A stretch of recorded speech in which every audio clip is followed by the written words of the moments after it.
In World War II, the largest battleships launched shells exceeding 30 miles, 48 kilometers. Missiles rapidly superseded guns on warships, achieving ranges of hundreds of miles. However, missiles are susceptible to jamming and interception. Despite possessing advanced missiles, the U.S. military recognized the enduring value of simpler projectiles, leading them to explore future technologies.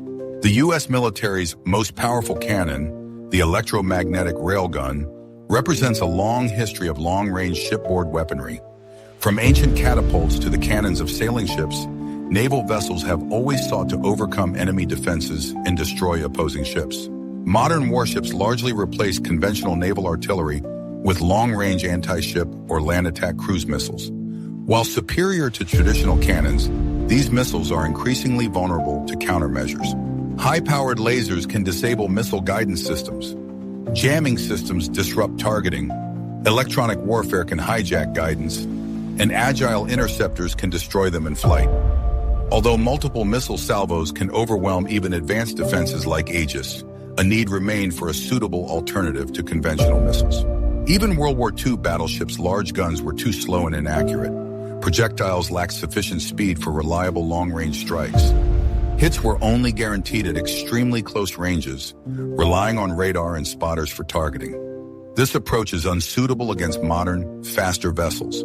The Electromagnetic Railgun addresses these issues by propelling projectiles at extreme speeds, far exceeding those of traditional cannons or most missiles. A railgun essentially uses magnetism to accelerate projectiles.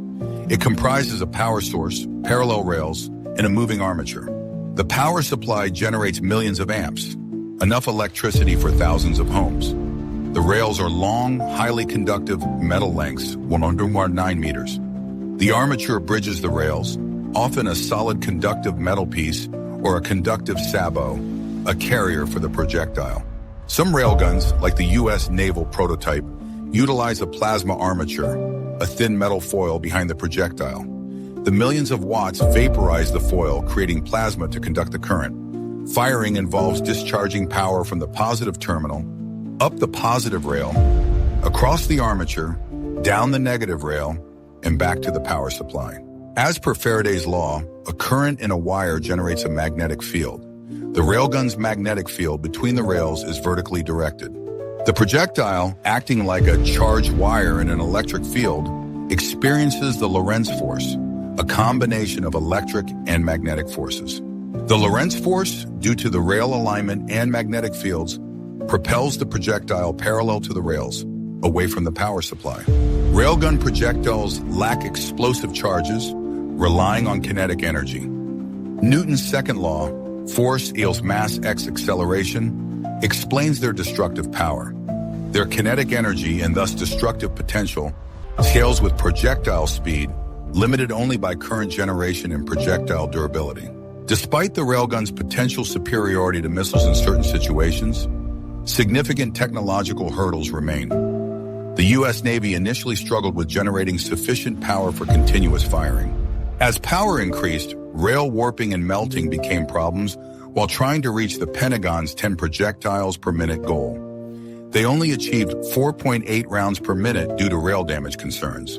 Technological challenges, except for rail warping, have largely been overcome. However, funding constraints pose the primary obstacle. After 10 years and $500 million, the Pentagon expressed doubts about the railgun's feasibility. Resources were redirected toward the hypervelocity projectile, HVP, a new cannon shell for 5-inch guns. The HVP, with Mach 3 speed and a 30-mile, 48 kilometers range, significantly improves existing guns. However, critics argue that a conventional projectile will never match the railgun's performance. While the railgun offers substantial advantages, the Pentagon's wariness of large, costly weapon projects, following the F-35's high cost, favors the HVP. With Mark 45 5-inch guns already deployed, the HVP's appeal surpasses the railguns.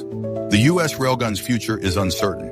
Although a railgun's eventual development is anticipated, it may arrive too late for the U.S. to maintain technological superiority. China recently unveiled what it claims to be a railgun,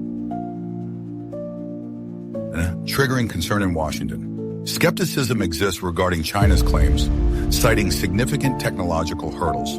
However, if genuine, this would not be the first time the U.S. was surprised by a rival's technological advancement, as seen with the Soviet Akula-class submarine. China's potential deployment of railguns by 2025 could threaten U.S. Pacific dominance and regional allies concerned about China's South China Sea actions.